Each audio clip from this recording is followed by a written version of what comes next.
Hello, what's up? This is Cotman back again for another video. Ang pag-uusapan natin today is mga top smartphones per price category. So, just so you know, nangako kasi ako last time na i-release ko yung list ko. Medyo nabago ko siya nung nire-review ko, binago ko yung mga tinanggal ako. So, hindi na siya top 10 ngayon. Sorry kung hindi na siya top 10, pero gusto ko kasi medyo mas confident ako sa mga gusto ko i-recommend sa inyo ng konti. Wala namang perfect na smartphones. I know, walang perfect na smartphones. I know that. So, that is why medyo pinili ko na lang yung alam ko medyo kampante ako ng konti. Okay? So, ito lang yung masasabi ko sa inyo. Please, kung may tiwala kayo sa akin, okay lang. Thank you. Okay kayo sa akin. Pero, I would recommend kung ano man yung sabihin ko rito ng mga smartphones na i-recommend ko sa inyo, i-research nyo pa rin. Ang dami po mga Pinoy. Ang dami mga Pinoy dyan magagaling na nireview ito and sila mismo magsasabi sa inyo, makakadagdag sa inyo ng confidence na bilhin talaga at gastusan ang mga unit na to. Okay? Pero, ito na marirecommend ko sa inyo since ito na yung confident ako and kaya ko siya i-recommend talaga na okay pagdating sa price category nila. So, tatlong price category lang po ang i-discuss natin dito kasi medyo mahaba masyado. So, isang batch is 8,000 pesos and below. So, makakita kayo dito ng mga below 5,000, 6,000, gano'n. And then, the second batch is 10,000 and below. Bali, ang pricing nito is 8,001 peso to 10,000. Pero, usually, nasa 9,000 ng mga category naman ito. And then, the last one would be 15,000 and below. Okay? So, kung interesado kayo sa pricing na yan, alam ko pa mga budgets lang yan. Sa mga mayayaman dyan, doon muna, hintayin nyo yung second video. Sa second video, akit tayo ng 20,000 to 100,000 kung gusto nyo. But this one, pang mga budget users lang muna. Kung interesado ka, let's start.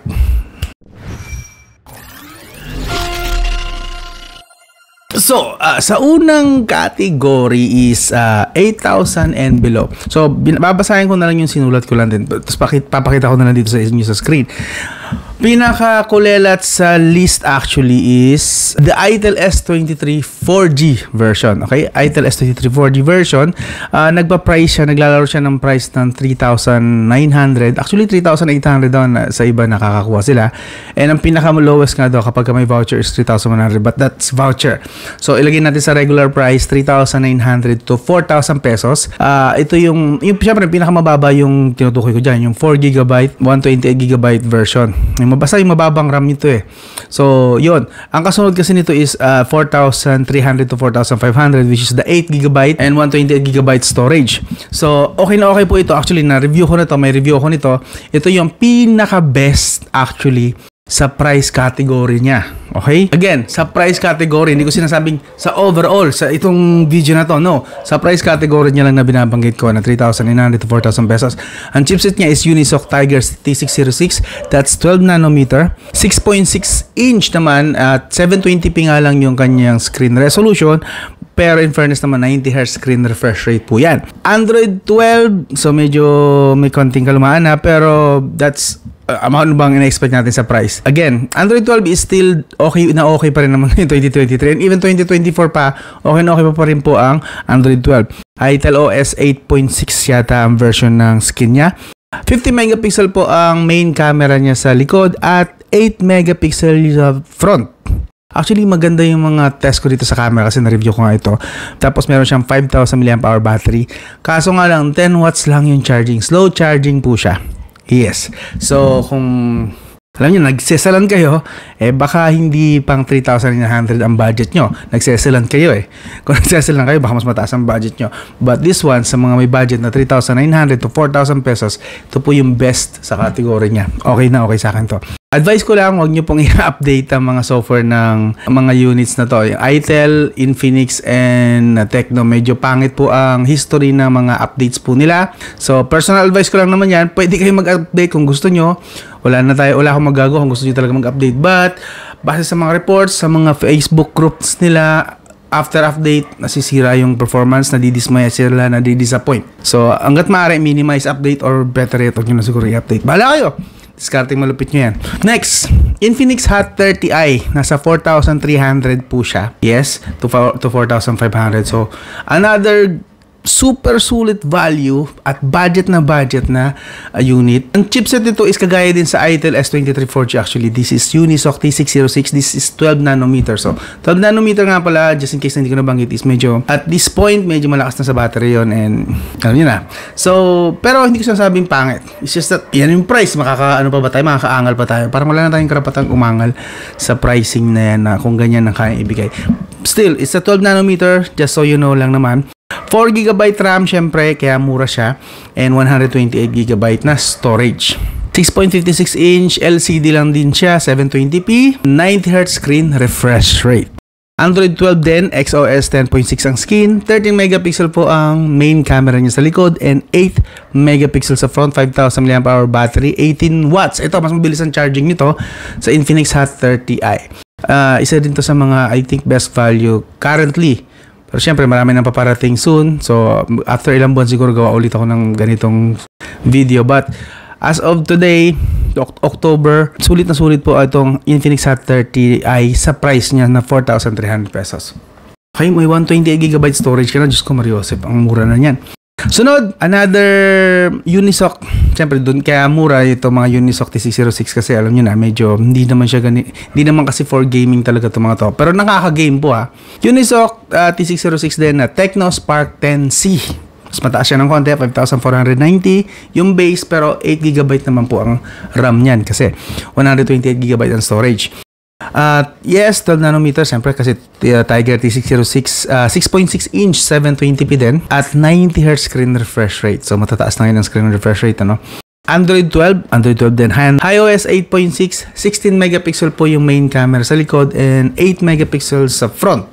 So, dito sa category na to, napapansin nyo puro mga 8 megapixel yung front. Kung mapapansin nyo rin nga pala, hindi ko binabanggit kung ilang camera sila. Dual camera, triple camera, 4 na camera, 100 camera. Hindi ko na binabanggit kasi like pagka nasa 5 megapixel, 2 megapixel, hindi ko na siya kinakount as camera talaga kasi pamparami lang po yan. Para lang masabi na ngayon 2023, single camera ka pa rin pala. Ayaw nilang mabash ng mga ganyan ng mga company. That is why dinadagdagan nila ng pamparaming camera. Pero hindi naman talaga nakakatulong siya. Babanggitin ko lang na camera just in case is 8 megapixel, 12 megapixel pataas. Pag 5 megapixel, 2 megapixel, hindi ko siya i-count as camera. So, papansin nyo, puro single camera lang sa rear camera ang sinasabi ko. Pero totoo, may mga triple camera yung mga yan. But, bahala kayo kung hindi nyo gusto yung ganon. Kung ayaw nyo ng Real Talk, sa ibang channel siguro kayo nabibilong, manood. Pasensya na, Real Talk kasi dito. Continue tayo, 5,000 mAh battery with 18 watts. In fairness naman, 18 watts yung charging niya at 5,490 pesos. Iwan ko yung link ng mga to just in case na interesado kayo para click na lang kayo, bili na lang kayo kung interesado talaga kayo. Or i-check nyo agad sa Lazada or Shopee kung saan man link ang iwan ko. Next, eto actually kakaano lang nito last week. Trending to last week. The Itel S23 Plus. Ulala! This is actually Unisoc pa rin naman, T616 naman. Mas mataas siya ng konti ang frequency sa T606 kanina. From Itel S23 na 4G. Actually, 4G rin naman to. T616, 12 nanometer pa rin. Pero in fairness, 8GB yung RAM, pero 256GB yung kanyang internal storage. 6.7 inch, malaki din po ang kanyang screen. At higit sa lahat, Full HD+. Meron pa palang maihigit doon. Higit pa natin sa lahat is Curve AMOLED. So this is best for viewing, entertainment. Netflix, YouTube, movie, magmamarathon kayo. Best na best po ito, Curve AMOLED po kasi gamit talaga. So, mas realistic yung kulay sa inyong screen. At ang laki nga ng screen, Full HD++. So, solid po ito. Actually, i-review ko to few days from now. Kasi, umorder ako last week. Hanggang ngayon, di pa. On the way pa lang siya. So, yeah, late na ako sa magre-review. Pero okay lang yan. Siguro naman manonood pa rin naman kayo. Kahit late na ako. Lagi naman akong late talaga mag-review. Alam niyo na. Wala kasi akong connection dun sa taas. Yun. And, in fairness, Android 13 na to. Ito yatang kalon ng Android 13 kasi kanina puro Android 12. Pero Android 13, Itel OS 13 po siya. 50 megapixel po ang main camera sa likod and 38 megapixel ang front camera. So, gusto ko malaman to. Actually, test ko to since gusto ko malaman kung yung 38 megapixel ba pasok sa expectations ng mga tao. Price nito, kung di ko nabanggit, 6,990. Yes, nasa 7,000 po siya. Nung nag-sale siya, actually, 5,990 lang. Ngayon, regular price na siya is 6,990. So, bakit mura siya? So, ang nag-ano lang talaga sa kanya, nagtaas lang ng value sa kanya is yung Curve AMOLED. Yes, mas mahal po kasi ang production ng AMOLED kaysa sa LCD. And dahil nga mas mataas yung quality ng color, reproduction. Pero, hindi siya ganun kamahal kasi hindi naman pang gaming po ang kanyang chipset. So, just so you know, nakaka-game po ang mga chipset niya pero hindi po designed for gaming. Single core lang po yung graphics at yung Unisoc T616 is octa-core na nasa 2 GHz lang yata. Yeah, nasa 2 GHz lang yung kanyang performance core, which is ngayon, ang 2 GHz is actually base na lang yan ng mga performance core ng mga gaming talaga ng mga smartphone. Base na lang nila yan. But ito, yan yung highest niya. 2 GHz. So, that is why wag nyo pong asahan to. Kung bibili nyo po ito, wag nyo po itong bibiliin dahil gusto nyo mag-game. Bilhin nyo po ito for entertainment experience. Mas maganda po experience dito. And so, actually maganda talaga. Hindi ko pa nakahawakan pero nakita ko na magaganda. Napanood ko na yung mga reviews. Ang ganda talaga niya. So, sulit na sulit po yan. I think sa 6,990 na price tag niya. Ayan, 50 megapixel, 38 megapixel, and then 5,000 mAh battery. 18 watts charging. So, yun. Sunod is the Infinix Hot 30. Actually, dapat mas mataas ang S23 Plus dito na napagpalit ko. Mas mababa dapat ang value nito eh. Pero yun nga, kasama siya sa top natin na recommended ko. Infinix Hot 30, 6999 din. So, 7,000. MediaTek Helio G88 nga lang siya. 12 nanometer pa rin, pero 8GB and 256GB yung storage niya. 6.78 inch na Full HD Plus, so that's 1080p. LCD nga lang and 90Hz screen refresh rate. Android 13 XOS 12.6 po ang skin niya, 50 megapixel rear camera and 8 megapixel front. 5,000 mAh pero in fairness 33 watts yung charging niya. So mas mabilis po ito. So solid siya sa part na yon. Pero tingin ko mas mataas pa rin ang value ng Curve AMOLED kaysa sa 33 watts. Doon sila nagkakatalo eh. So tingin ko dapat mas mataas ang value ni S23 Plus para sa akin.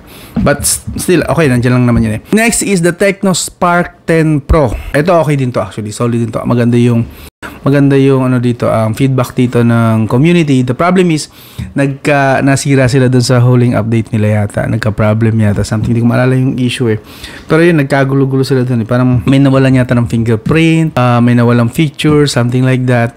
And tumaas yung overheating.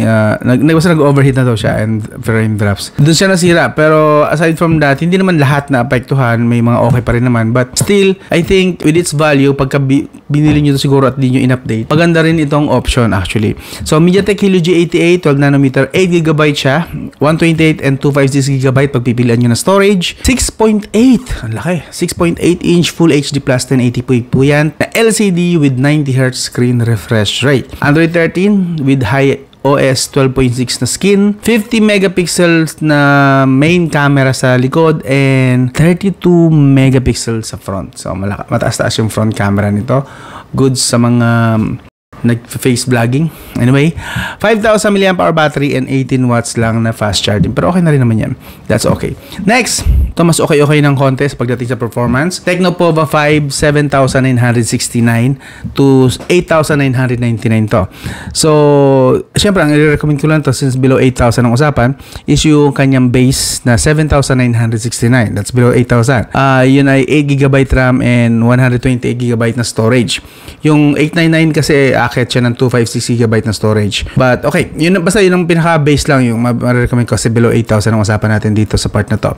8GB, 128GB, 6.78 inch na Full HD Plus, 1080p, LCD yung screen nga lang. Pero 120Hz ang screen refresh rate. So, mataas ang screen refresh rate nito. 64 megapixel ang main camera sa likod, 16 megapixel naman sa front. Android 13 na rin siya and XOS 12.6 nakalagay. 5,000 mAh at 45 watts fast charging. So, below 8,000 pesos meron ng 45 watts charging at 120Hz screen refresh rate. So, tinitingnan ko. So, solid to si Tecno Pova 5. Okay? Infinix Note 30 naman yung kasunod with price tag niya is 7,990. So, pasok naman siya actually sa below 8,000 na category. Pero yun yung base niya, yung 8GB, 128GB storage. Ang kasunod doon, kapag umakyat kayo ng 256GB na storage, magiging 8,500 pesos na siya. So, para sa usapan lang natin na 8,000 pesos and below, yung 8GB, 128GB storage lang din. So, Helio G99, 6 nanometer po siya, 6.78 inch na Full HD Plus at 120Hz screen refresh rate din. 100, 20Hz screen refresh rate. But knowing Helio G99, hindi yan hindi yan na ma-maximize yung 120Hz since mahina lang naman po ang chipset na G99. But for the price na below 8,000 pesos, okay na po yan. Panalo na yan.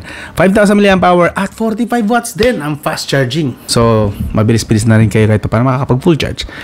And finally, ito, bonus lang to kasi paparating lang pa lang to. Actually, wala pa siya sa Pilipinas. Paparating pa lang ngayong buwan.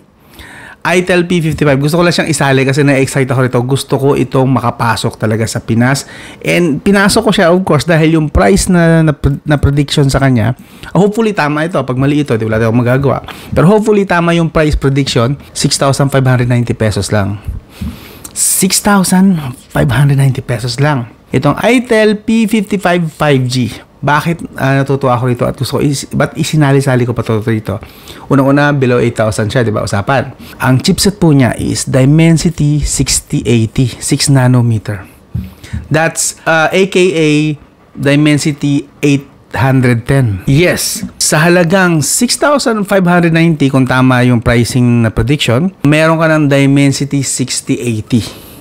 Winner na winner. Pag nagkataon, itong number 1 talaga dapat kung kaso hindi pa siya officially currently itong paggawa ng video to, hindi pa siya officially available sa Pilipinas pero paparating na. And excited ako and gusto ko siya actually ma-review. Hopefully ma-review ko ito. Available na variant na is 4GB and 6GB na RAM. Malamang yung 4GB dyan yung 6,590. Mababa of course. Yes. But nakakatakam kasi na 5G ka na. May 5G ka na below 6,590. 128 to 256GB yung storage. 6.6 inch 720p lang and 90Hz screen refresh rate. So bago kayo mag-react dyan, ang bababa naman. Doon kasi sila bumawi sa Dimensity 6080. Meron ba kayong alam na Dimensity 6080 na 6,590? Bago kayo mag-inerte dyan. So, yan.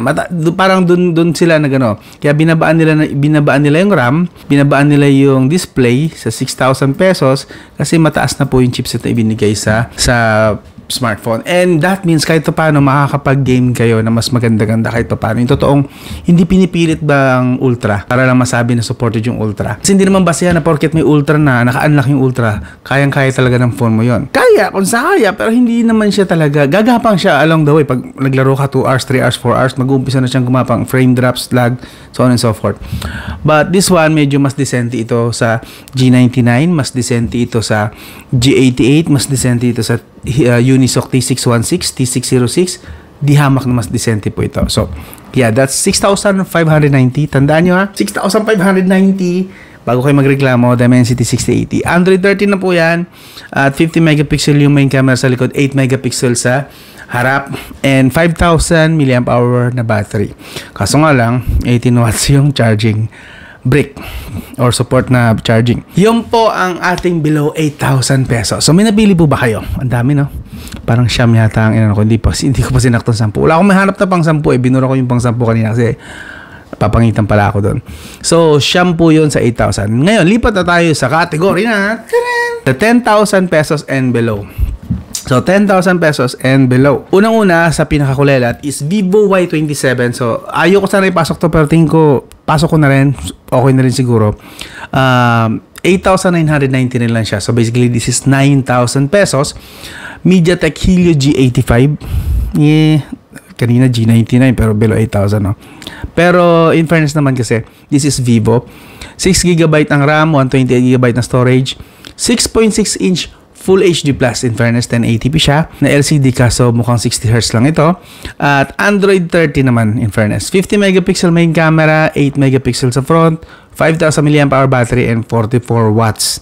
In fairness mo, 44 watts ang charging. So, 50-50 ako ipasok to dito sa 10,000 but still, I think, ilagay ko na lang din kasi parang, that's Vivo naman. Hindi naman kasi ganun kapangit ang record ni Vivo pagdating lalo sa software. Okay?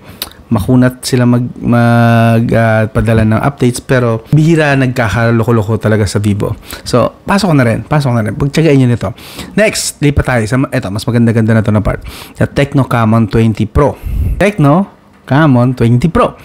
8,999 din. So, 9,000 pesos. Pero in fairness naman ito, at least Helio G99 na naman siya. 6 nanometer, 8GB RAM, 128 and 256GB na storage ang pagpipilian nyo. 6.67-inch Full HD Plus. AMOLED po yan ha. Pinag-uusapan natin dito, AMOLED na Full HD Plus. 1080p AMOLED with 120Hz screen refresh rate. Android 13 na rin siya, syempre, iOS 13. 64 megapixel yung main camera sa likod at 32 megapixel sa front. 5,000 mAh battery with 33 watts fast charging. So, decent na yung speed ng fast charging niya. That's Tecno Camon 20 Pro. Tecno Camon 20 Pro. Alright. Next. Sa Tecno pa rin tayo actually. Mukhang magandang ano ng Tecno rito. Ang kanilang streak. Tecno Spark 10 5G. This one is a 5G version. Pricing nga lang nito is naglalaro ng 9,500 to 10,000 pesos. So, ang usapan naman natin, 10,000 and below. So, swak na swak siya. Dimensity 700 po ang chipset nito. This is a 5G, parang Helio G99 ito na 5G. Just in case na hindi nyo alam yung katumbas niya. Ang katumbas ng Dimensity 700 almost naglalaro, hindi ko sinabi exact, is Helio G99 na naka 5G. 8GB RAM, 128GB storage, 6.6-inch na po yung kanyang LCD screen with 720p resolution at in fairness 90Hz screen refresh rate siya.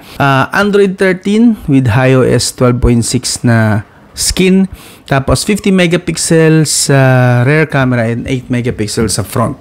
5,000 mAh sa battery at 18 watts lang na fast charging. But hello, Dimensity 700. Okay na yan. Pero kung tutuusin, kukumpara kanina no, na ano, kay do sa mga sa below 8,000, parang mas maraming magagandang options doon, no. Wala, andun naman eh. Andun yan. Kung kayo ay medyo wais sa pera, doon kayo sa kaninang list ko, yung unang list yung top sa 8,000 and below. Anyway, continue. The next is the Tecno pa rin. Tecno Pova 5 Pro naman tayo. This is 10,000 pesos na category. MediaTek Dimensity 6080 naman ito. This is basically dating Dimensity 810. 8GB ang RAM, tapos 128 and 256GB ang papipili ang storage. 6.78-inch, malaki-laki yung screen with Full HD Plus 1080p LCD 120Hz screen refresh rate. Android 13, iOS 13, 50 megapixel po yung kanyang main camera sa likod and 16 megapixel sa front. 5,000 mAh battery nga rin pala with 45 watts. Yeah. And ito actually isa sa mga gustong-gusto ko rito finally. Pang-apat lang. So, apat lang yata napili ko. Hindi naman. Marami naman pala. 1, 2, 3, 4, 5, 6. So, sa pang-anim pala to. Sa pang-anim naman is, so, ito ang favorite ko rito actually, the Nubia Neo 5G. Yan. So, price niya is naglalaro ng 9,990 something like that. So, pasok pa rin naman sa 10,000. Unisoc nga lang siya, T820 yung chipset. But this one is not a 12 nanometer chipset. This is a 6 nanometer chipset. So, medyo may palaban ito ng konti. Since kinuha siya ni Nubia is pwede siya kahit paano sa gaming. 8GB RAM, 256GB na storage, 6.6-inch Full HD Plus, that's 1080p po na LCD screen with 120Hz screen refresh rate. Nakakapagod dito. Ang dami. Android 13 po siya. Hindi naka-indicate actually dun sa nakita ko na kung ano yung ginagamit niyang skin. Nakalimutan ko actually. Pero Android 13. Sorry, pasensya kayo sa part na mukhang nakalimutan ko siya isulat. 50 megapixel yung main camera niya sa likod with 8 megapixel sa front. Yun nga lang, may kababaan ng konti yung battery at 4,500 mAh. Pero in fairness naman, 22.5 watts yung charging. Actually, mabagal pa rin yung 22.5 watts, no? But hey, medyo malakas-lakas. Alam ko, quad-core ang graphics card kasi nito. Mataas yung graphics niya. So, yeah, you should look out this. 120Hz screen refresh rate na rin naman. The Nubia Neo 5G. Okay. Ayun, lipat naman tayo sa 15,000 pesos and below category. Ito na yung last na to. Konti lang to actually. 4 lang itong napili ko sa 15,000 and below. So, pagtsagaan nyo na, 4 na lang naman to. 15,000 and below. Unang-una, Poco X5 Pro. Actually, medyo may kalamaan na to kasi February yata to. Nirelease ngayon taon, February, March. Ayun ang pecha na ngayon. But still, nasa 2023 tayo. Ang pricing nito is naglalaro sa 14,990 to 15,999. So, 15,000 below ang usapan. So, yung kukunin natin dito yung pinakamababa niyang variant siguro, yung 4GB 128GB storage. Ang baba, no? Para sa 15,000. Pero ang chipset niya kasi is Qualcomm Snapdragon 695. Ito po yung naka-overprice kasi na Qualcomm Snapdragon. And this is also a 5G with 6nm na process. Okay, so kaya nilagay ko siya as pinakakulelat dito sa 15,000. Available na RAM is 4GB, 6GB, and 8GB actually. Sa storage naman, 128 and 256GB yung internal storage. 6.67 Full HD Plus naman po yung AMOLED na screen niya. AMOLED siya in fairness. So another plus point with 120Hz screen refresh rate. Kaso nga lang, Android 12 pa rin siya at MIUI 13. So, alam ko problematic itong Android 12 na to eh. But, yun, kaya siya nilagay sa kulelat. Pinasok ko pa rin naman siya dito kasi parang siya na yung pinakakulelat na pwede ko ipasok talaga dito.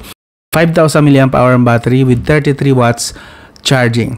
Ngayon, ipa tayo sa medyo okay ng bahagya. The Infinix 030. Yes. Anong meron dito? Una sa price, 14,999. So, that is 15,000. MediaTek Dimensity 8020. Yes, the 8000 series. 6nm or also known aka as Dimensity 1200. Dating niyang pangalan. This time, this is the MediaTek Dimensity 8020. 8GB po ang RAM niya. 256GB ang storage. Malaking screen na 6.78 inch Full HD Plus. OLED po yan ha. OLED. Hindi siya AMOLED, OLED lang. 144Hz screen refresh rate. Actually, mas matipid sa battery ang OLED compare sa AMOLED. Kasi may matrix yung AMOLED eh. So, mas tipid ang OLED talaga. OLED at 140, emphasis ko lang yan 144Hz screen refresh rate. Camera, 108 megapixel plus 13 megapixel. Yun yung sa main camera niya. Pero 108 talaga yung pinaka-main. Pero may 13 megapixel. So, hindi siya 5 megapixel, hindi siya 2 megapixel. Babanggitin ko na siya. 13 megapixel kasama niya. I think this is the telephoto or the ultra-wide. I'm not really sure. 50 megapixel yung front. Android 13, XOS 13, and 5,000 mAh battery. At ang fast charging niya, 68 watts. Yes, may kabilisan din kahit paano. Next, pangalawa sa dulo na tayo. Tecno Camon 20 Pro 5G. So, may kahabaan ng pangalan. So, nilagay ko siya sa pangalawa sa the best.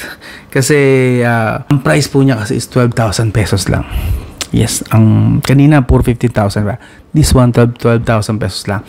At MediaTek Dimensity 8050 din siya. This is aka Dimensity 1300. 6nm yan. 8GB, 256GB storage, 6.67 inch Full HD Plus na AMOLED. Full HD Plus na AMOLED ha. 120Hz screen refresh rate. Android 13, iOS 13. So, Android 13 po siya. 64 megapixel yung main camera niya sa likod at 32 megapixel naman sa front. 5,000 mAh battery with 33 watts fast charging brick. Pwede na. So, ito naman yung pinaka-best ko na option dito sa 15,000 pesos and below. Yun nga lang, ang problem ko rito kasi hindi siya widely available sa market. Pero 3 months ago pa kasi siya ni-release. I'm not sure kung bakit hindi ko siya mahanap sa Shopee and Lazada. Baka meron nito sa mall, hindi ko sure, try ko sa mall. Makahanap nito. The Infinix Note 30, yan. Infinix Note 30 VIP. Kasi 14,000 dapat ang pricing niya. Tentative nga lang yung availability niya. Try kong mag-iwan ng link nito sa video description para maklik nyo kung available o may makita kong available na legit na store. But for now, kasi nakita ko, naghahanap ako kanina, tentative talaga yung availability nito. MediaTek Dimensity 8050 din po siya. Yes, 5G, 6nm po yan at dating Dimensity 1300. Ang kinaganda, bakit ito ang number 1 ko is 12GB po yung kanyang RAM.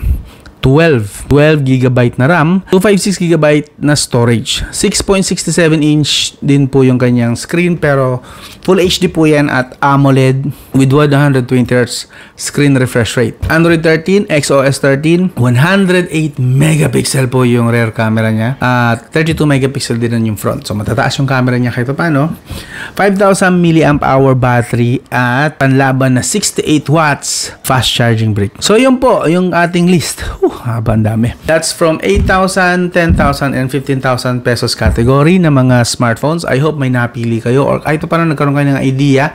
Ngayon, kung may napili naman kayo na smartphone, huwag nyo agad bilhin ha. Try nyo muna mag-research kahit paano or something. Pero kung nakapag-research na kayo before and naghahanap na lang kayo ng affirmation or recommendation, ito po yung mga highly recommended ko ng mga units sa kanilang mga kanya-kanyang designated na price tag. Okay? So, yun. Hopefully, naging informative ito kahit paano. Kung may mga units na hindi ko nabanggit na feeling nyo, feeling mo boss na dapat kasama rito, ilagay nyo na lang sa comment section, okay lang. Kasi hindi ko naman lahat na, ang hirap din kasing isa-isahin nyo lahat sa dami ng nare-release na smartphone. Ito lang talaga yung mga medyo may ingay lang kasi na pumasok sa radar ko. Ngayon, kung tingin nyo, yung unit na alam nyo, within 2023 is dapat pasok dito, comment section lang, tingnan natin. Para ma-aware din yung ibang mga naghahanap, comment nyo ang makapagbigay sa kanila ng idea. So, hanggang doon lang. Abangan nyo yung kasunod, yung top 20K, top 20K, top 30K, 40K, hanggang 100K siguro. Hindi, pala na. Kung gusto nyo lang naman, sabihin nyo rin sa comment section kung gusto nyo na tackle pa natin yung 20K pataas. Okay? So, hanggang doon lang. This is Cotman. I'll talk to you again soon.